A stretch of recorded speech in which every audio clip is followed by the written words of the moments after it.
अस्सलाम वालेकुम dear students, कैसे हैं आप लोग? खैरियत हैं? ठीक ठाक हैं डियर स्टूडेंट्स। आज हमारे पास टॉपिक है, वो है इंतहाई अहम टॉपिक है, रिलेशनशिप बिटवीन के पी, के सी एंड के एन एंड के एक्स। डियर स्टूडेंट्स, पिछले टॉपिक में मैंने डिस्कस किया था केमिकल इक्विलिब्रियम के बारे में, हमने काफ़ी डिस्कशन की थी। और उसके बाद लॉ ऑफ मास एक्शन हमने उसके ऊपर काफ़ी डिटेल से इसके डिस्कशन की थी कि हमने अगर उसके लिए हमने एक डराइवेशन निकाली थी, एक्सप्रेशन हमने उसके लिए निकाली थी किसके लिए, लॉ ऑफ मास एक्शन के लिए, और जो कि हमारे पास थी K C is equal to concentration of product थी और concentration of divided by concentration of reactant.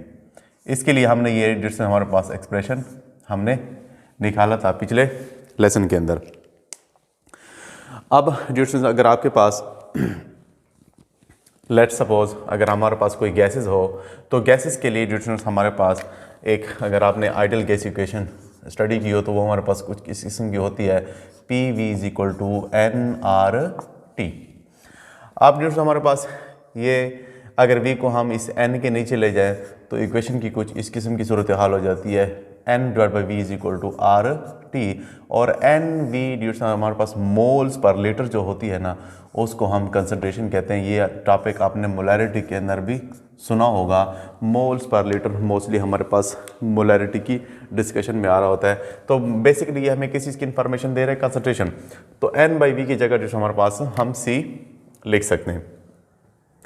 अब आपके पास अगर कोई गैसेस हों तो हम उनकी कंसंट्रेशन के बजाय हम उनको पार्शियल प्रेशर लेते हैं, क्योंकि इस रिलेशन से आपको पता चल रहा है कि प्रेशर और कंसंट्रेशन में डायरेक्ट रिलेशन होता है। तो हम इस कंसंट्रेशन की जगह ड्यूरेशन हमारे पास पार्शियल प्रेशर भी ले सकते हैं। तो लेट सपोज अगर हमारे पास एक रिएक्शन है, इसको हम कहते हैं ए और बी हमारे पास रिएक्टेंट है, और ये मिलकर हमारे पास प्रोडक्ट बनाते हैं सी एंड डी। ए उसका कोफिशिएंट है, बी एंड सी हमारे पास कोफिशिएंट है। पिछले लेसन में भी हम ये डिस्कशन कर रहे थे। अगर आपने वो पिछला टॉपिक मेरा देखा तो उसको प्लीज़ देख लें, इंशाल्लाह आपको ये सारी चीज़ें समझने में आपको बड़ी आसानी हो जाएगी। तो जैसे मैंने बता रहा हूँ कि के सी में हम के बजाय हम यहाँ पर के पी लेते हैं और यहाँ पर पार्शियल प्रेशर ले लेते हैं बजाय कंसंट्रेशन, क्योंकि पार्शियल गैसेस के लिए हम मोस्टली पार्शियल प्रेशर ले रहे होते हैं बजाय कंसंट्रेशन के। तो गैसेस की कुछ इस किस्म की सूरत हाल हो जाएगी कि ये सारे हमने ये ब्रैकेट्स नहीं लगाने, क्योंकि ये हम कंसंट्रेशन के लिए यूज़ कर रहे होते हैं, लेकिन गैस की कंडीशन में हम इसको पार्शियल प्रेशर से रिप्लेस कर देते हैं। तो उसकी जगह हम बिल्कुल जैसे उसके लिए हम सी लिखते थे, तो उनकी जगह हमने पी सी, उसके एक्सपोनेंट सी, इस तरह यानी प्रोडक्ट ऊपर और रिएक्टेंट नीचे, उसी किस्म की कंडीशन हमने उनको दे दी है जैसे हमने के सी की कंडीशन में देते हैं। तो पी सी उसका एक्सपोनेंट हो जाएगा C multiply by P D, उसका एक्सपोनेंट हो जाएगा डी। इसी तरह पी ए उसका एक्सपोनेंट हमारे पास ए एंड पी बी की पावर हमारे पास बी।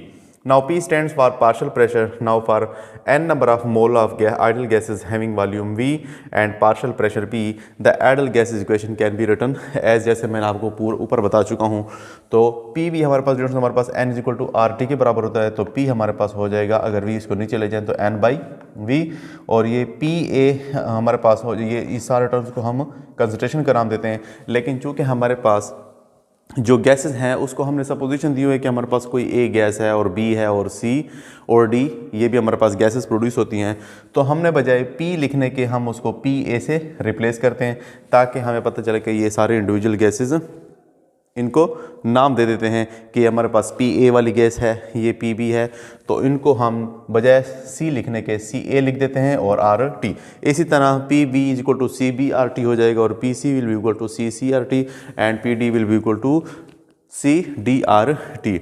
और इन तमाम की वैल्यूज़ जो है ना डिस्टेंस हमारे पास हम इस पहली इक्वेशन के अंदर पुट कर देते हैं, जिसकी कुछ कंडीशन इस किस्म की हो जाएगी, K P will be equal to, जैसे देखें ना, पी सी की जगह सारा का सारे टर्म कौन सी आ जाएगी, ये वाली टर्म आ जाएगी, सी सॉरी ये हाँ ये बड़ा, तो ये वाली पी सी की जगह ये आ जाएगी सी सी आर टी। तो हमारे पास ये कंसंट्रेशन किस किस्म की के सी आर टी, जो उसका एक्सपोनेंट हमारे पास सी हो जाएगा। इसी तरह सी डी आर टी, उसका एक्सपोनेंट हमारे पास डी हो जाएगा। और इस तरह से ये सारी इक्वेशन हमने इसके अंदर डेसिमल पुट कर ली है। अब यहाँ से डेसिमल हमारे पास आर टी को हम यहाँ पर कॉमन ले लेते हैं, जो हमारे पास इस इक्वेशन के अंदर है।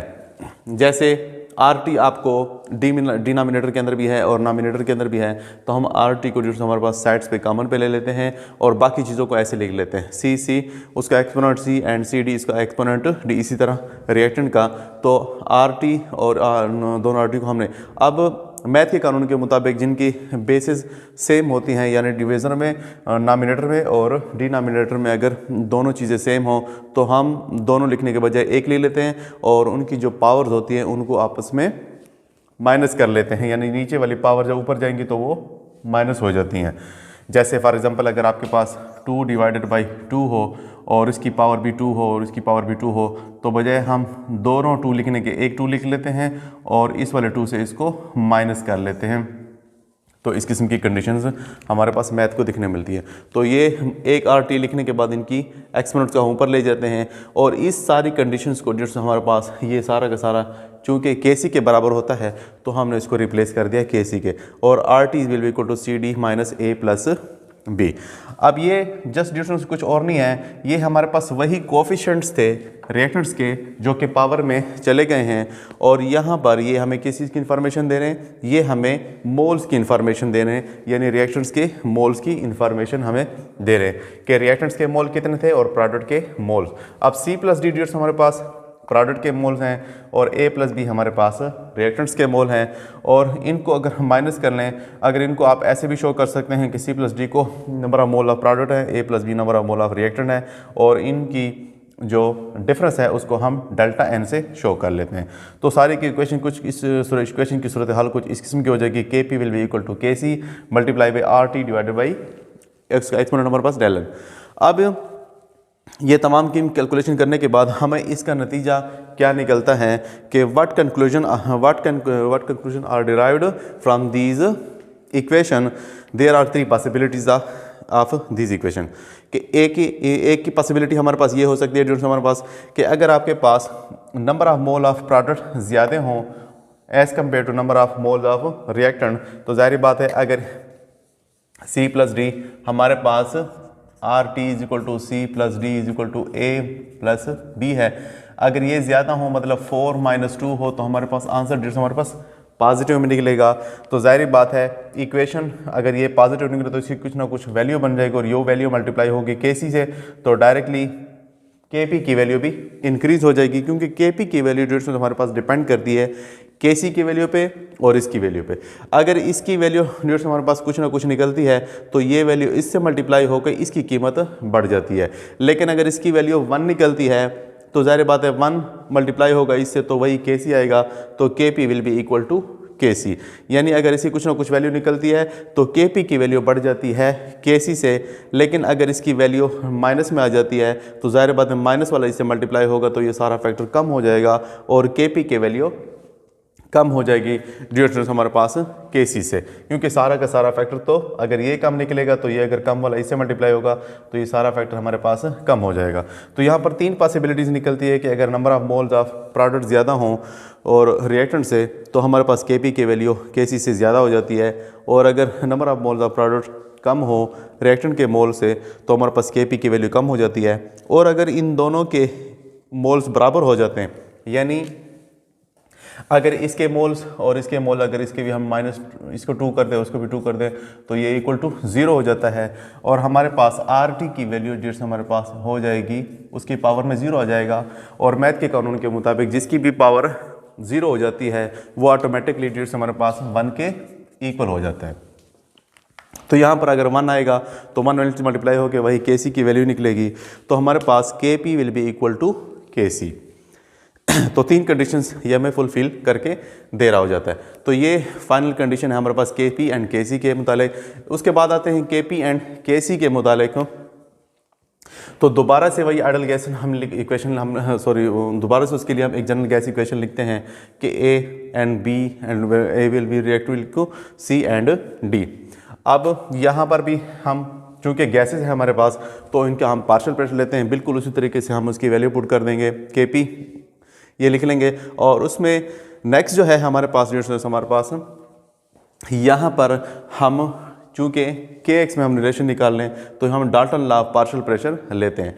Dalton law of partial pressure हमें ये बता रहा होता है कि जितने भी आप अगर आपने एक कंटेनर के अंदर गैसेस ली हुई हैं, ए है, बी है एंड सी एंड डी है, जो भी इतनी गैसेस हैं, तो वो तमाम गैसेस कलेक्टिवली प्रेशर लगा रहे होते हैं, कलेक्टिवली प्रेशर लगा रहे होते हैं। लेकिन अगर आपने किसी एक गैस का प्रेशर कैलकुलेट करना हो तो वो डिपेंड करता है इसके मोल फ्रैक्शन पे। कि डाल्टन लॉ ऑफ प्रेशर क्या हम बताता है कि कितने यानी किसी भी जो इंडिविजुअल गैस है उस गैसेस मिक्सचर के अंदर वो कितना प्रेशर एग्जर्ट कर रहा है उस गैस कंटेनर के अंदर, तो वो डिपेंड करता है उस गैस के मोल फ्रैक्शन पे। क्या मतलब एडिशन हमारे पास इस बात का कि अगर आपने कोई कंटेनर लिया हुआ है और उसके अंदर हमने कोई गैस ली हुई है, ए ली हुई है, बी ली हुई है, सी ली हुई है फॉर एग्जांपल, तो जाहिर बात है जितनी इनकी मिकदार या इनके नंबर ऑफ मोल ज़्यादा होंगे, ये इनकी कोलिजन कंटेनर के साथ उतनी ज़्यादा होगी, इनका इंडिविजुअल प्रेशर उतना भी ज़्यादा होगा।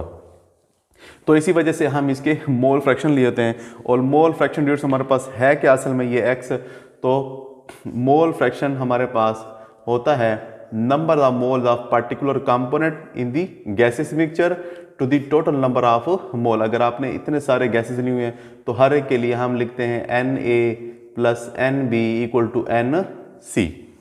और Na किसी अगर आप किसी गैस के अगर आप मोल फ्रैक्शन कैलकुलेट करना चाह रहे हैं तो उसको हम XA से शो करेंगे। Na डिवाइडेड बाय होगा जितने भी number of moles of gases हैं। तो इससे आप किसी भी गैस इंडिविजुअल गैस के मोल फ्रैक्शन कैलकुलेट कर सकते हैं।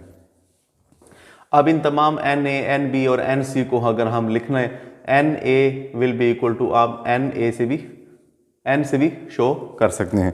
तो ये सारा डेटा इंशाल्लाह अगले उसमें अंदर रिलेशन के अंदर निकालेंगे। यहाँ पर चूँकि Dalton law of partial pressure जैसे मैंने बताया क्या ना कि हर इंडिविजुअल गैसेस डिपेंड करती है उसके मोल फ्रैक्शन पे। तो अगर हम इसको Pa से शो कर दें, क्योंकि हमारे पास गैसेस तो A, B and C and D हमने लिया है, तो हमने उसको रिप्लेस कर दिया Pa is equal to XA equal to P। अब जैसे हमारे पास बिल्कुल उसी तरह PB will be equal to X, B will be equal to P and PC will be equal to XC equal to, और ये हमारे पास P, और सर तमाम जो कीमतें होते हैं अगर हम इस इक्वेशन के अंदर पुट कर दें तो PC हमारे पास क्या हो जाएगा XC P एंड उसका एक्सपोनेंट हमारे पास C हो जाएगा। और ये सारे वैल्यूज़ आप यहाँ पर पुट कर लें। तो जैसे हमारे पास ये पुट हो जाएंगे, अब यहाँ पर जो P है ना जो हमारे पास यहाँ पर जो नामिनेटर और डिनोमिनेटर के अंदर है उनको आप अलग कर लें, बाकी चीज़ें जितने हमारे पास मोल फ्रैक्शंस वाले हैं उनको आप अलग कर लें। तो इससे हमारे पास KX निकल आता है और यहाँ पर डेल P जो है हमारे पास उसको हम डेल N से शुरू करते हैं, क्योंकि यहाँ पर बिल्कुल उसी प्रोसीजर से mole fraction of product and mole fraction of reactant को आप माइनस कर लेंगे। तो इससे हमारे पास ये इक्वेशन आपकी ड्राइव हो जाती है। अब यहाँ पर P को जो हमारे पास थोड़ी सी इसकी हम कंडीशनिंग और भी कर लेते हैं, इसको हम RT डिवाइड बाई V भी लिख रहे होते हैं। तो ये कहाँ से आ जाता है, ये सिंपल सा है कि आपने आइडियल गैस इक्वेशन पढ़ी हुई है कि PV is equal to nRT होता है। अगर यहाँ पर हमारे पास 1 मोल हो तो 1 हम नहीं लिखते, तो PV will be equal to RT। Now P will be equal to, अगर V हम R के नीचे ले आए तो हमारे पास RT इक्वल टू V। और यहाँ से आपको पता चल रहा होता है कि प्रेशर जो पार्शियल प्रेशर है जिसमें हमारे पास वो जस्ट टेम्परेचर पे ही मोस्टली डिपेंड कर रहा होता है। आप जानते हैं कि टेम्परेचर बढ़ने से गैसेस का वॉल्यूम एक्सपेंड होता है, उनका कोलिजन उनके कंटेनर के साथ ज़्यादा हो रहा होता है। तो हम इससे ऐसे निकाल सकते हैं कि हम कह सकते हैं P directly dependent on temperature. तो इससे आप इसको रिप्लेस भी कर सकते हैं P को RT डिवाइड बाई V और उसको हम डेल N से। इससे भी 3 पॉसिबिलिटीज़ निकलेंगे। जैसे मैंने आपको बताया कि अगर डेल N की वैल्यू पॉजिटिव निकलेगी तो KP की वैल्यू बढ़ जाएगी K1 से, और अगर KP की वैल्यू हमारे पास नेगेटिव में निकलती है, डेल N की वैल्यू हमारे पास माइनस में निकलती है, तो ये सारा फैक्टर हमारे पास KP से कम हो जाएगा। और अगर डेल N की वैल्यू हमारे पास 0 निकलती है, यानी जिसका भी अगर आप 0 लेंगे तो वो हमारे पास जैसे ऊपर में कंडीशन में बता चुका हूँ वो हमारे पास 1 के बराबर हो जाता है, तो KP will be equal to KX। तो ये सारा फैक्टर जैसे हमारे पास जो KP and KC, KP and KX से मुतालिक था। हम एक नेक्स्ट इक्वेशन और भी पढ़ लेते हैं जो कि है हमारे पास KP एंड KN के मुतालिक। तो वो हमारे पास किस किस्म की है उसको थोड़ा सा देखते हैं। जैसे हमारे पास इनको साफ़ कर लेते हैं, उम्मीद है आप लोगों ने इनका स्क्रीनशॉट ले लिया होगा। तो नेक्स्ट जो है हमारे पास जो रिलेशन है वो है KN एंड KP के मुतालिक। वो भी बड़ी सिंपल सी रिलेशन है जो हमारे पास, ये बहुत ही इंपॉर्टेंट टॉपिक है और अक्सर MCQs और इसके बोर्ड्स में क्वेश्चन आ रहे होते हैं। तो नेक्स्ट जो रिलेशन है वो है हमारे पास KP एंड KN। तो ये भी बिल्कुल सिंपल सा है। इसके लिए भी अगर हम एक जनरल गैस इक्वेशन लिखें जैसे हमारे पास, उसी तरीके से A है एंड B है और ये रिएक्ट करके C एंड D प्रोड्यूस करते हैं और इसके हमारे पास A मोल ले लें, इसके B मोल ले लें, इसके जो हमारे पास C मोल ले लें और इसके D मोल ले लेते हैं। अब जैसे मैं बता चुका हूँ कि हमने गैस को कंसिडर किया हुआ है, तो गैस के लिए हम पार्शियल प्रेशर लिख रहे होते हैं और KC लिखने के बजाय उसका पार्शियल प्रेशर ले रहे होते हैं। तो बिल्कुल उसी प्रोसीजर से प्रोडक्ट ऊपर एंड रिएक्टेंट नीचे, तो इसको आप ऐसे लिख लें। ये हमारे पास इक्वेशन की कुछ इस किस्म की सूरत हाल हो जाएगी। अब यहाँ पर डियर स्टूडेंट्स हमारे पास फिर से Dalton law of partial pressure को हम यूज़ करते हैं और इक्वेशन को रिप्लेस करते हैं। इक्वेशन को ड्राइव करने के लिए पार्शियल प्रेशर डियर हमारे पास जानते हैं अकॉर्डिंग टू डाल्टन लॉ वो मोल फ्रैक्शंस पे डिपेंड करता है और टोटल प्रेशर ऑफ गैसेस पे डिपेंड करता है। तो इनको अगर हम रिप्लेस कर दें, इसको हम PA कह दें और इसको हम XA कह लें, तो हमारे पास ये यहाँ पर जो हमने इंडिविजुअल गैसेस लिए हुए हैं A, B एंड C, उनके लिए हमारे पास ये डराइवेशन आ जाती है। अब जो हमारे पास मोल फ्रैक्शन, जैसे मैंने आपको यहाँ पर बताया कि मोल फ्रैक्शन असल में है क्या, तो ये number of moles of particular component to the total number of moles of gases mixture. जैसे मैंने ऊपर कंडीशन में आपको बताया, अगर आपके पास एक क्लोज कंटेनर है और आपने उसके अंदर 3 किस्म की गैसेज ली हुई हैं, A है, B है और C है, तो फॉर एग्जांपल अगर मैं मतलब A के मोल फ्रैक्शन में कैलकुलेट करना चाहता हूँ, इस A कंपोनेंट के गैस के मोल फ्रैक्शन कैलकुलेट करना चाहता हूँ, तो हमारे पास ये कैसे होगा, यहाँ पर NA डिवाइडेड बाय हो जाएगा NA plus NB and plus NC यानी जितने नंबर ऑफ मोल्स तमाम कंपोनेंट्स के हैं उन पर आप उसको डिवाइड कर लेंगे। तो अगर आप इसको ऐसे लिख लें कि SA को हम लिख लेते हैं NA डिवाइडेड बाय, और तमाम चीज़ों के बजाय हम इसको कैपिटल N से शो कर देते हैं और इस चीज़ की तमाम के लिए हम लिख लें कि SB will be equal to NB divided by N। इसी तरह XC will be equal to NC divided by N। ये तमाम इक्वेशन इस तरह XD will be equal to ND divide by N capital N। तो इन तमाम चीज़ों को हम इसमें पुट कर लेते हैं, इनकी कीमतों को, तो डेरिवेशन कुछ इस किस्म की हमारे पास आ जाएगी। नेक्स्ट अब इसमें हम इक्वेशन पुट कर लेते हैं डियर हमारे पास। तो KP की वैल्यू यहाँ पर इसकी जगह क्या आ जाएगा, यहाँ पर इस तमाम चीज़ों की जगह हमारे पास आ जाएगा। अगर पहले इसको आप रिप्लेस करना है इससे, जैसे हमारे पास ये कैसे बनेगा, XC equal to P, exponent उसका आ जाएगा C एंड ये हमारे पास हो जाएगा XD एंड P और उसका एक्सपोनेंट आ जाएगा डी हमारे पास D। ये हमने इनकी इक्वेशन इसमें पुट कर दी हैं। नेक्स्ट डिवीजन में हमारे पास आ जाएगा डी हमारे पास ये XA P एंड उसका एक्सपोनेंट आ जाएगा A एंड नेक्स्ट XB और इक्वल टू ये एक्सपोनेंट B के बराबर। अब जैसे मैंने बताया इस इक्वेशन के लिए हमने एक इक्वेशन बनाई है कि अगर आपके पास XC हो तो वो हो जाएगा NC divided by total N। तो इसको आप इसके अंदर पुट कर सकते हैं। तो ये अगर आप इसको यहाँ पर इक्वेशन में पुट कर लें तो XC will be equal to NC divided by N और ये सारा मिलकर इसके ऊपर एक्सपोनेंट हमारे पास C था। इसी तरह ये हो जाएगा ND डिवाइडेड बाई N और P के ऊपर ये सारा का सारा एक्सपोनेंट D। नेक्स्ट हमारे पास है वो है NA डिवाइडेड बाई N और ये P एक्सपोनेंट उसका A एंड नेक्स्ट हमारे पास NB डिवाइडेड बाई N और P के ऊपर उसका एक्सपोनेंट हमारे पास B। अब इस इक्वेशन में बिल्कुल उसी तरीके से हम ये जो कांस्टेंट है या जो हमारे पास कॉमन है उनको आप अलग कर लें, बाकी चीज़ों इक्वेशन के अंदर रहने दें। तो इसकी कुछ इस किस्म की कंडीशन हो जाएगी जिसमें हमारे पास KP will be equal to कैसे NC और उसका जो एक्सपोनेंट है वो C, इसी तरह एन डी और एक्सपोनेंट उसका डी, और नेक्स्ट हमारे पास एन ए और उसका एक्सपोनेंट हमारे पास ए हो जाएगा, एंड एन बी और उसका एक्सपोनेंट जस्ट हमारे पास बी हो जाएगा।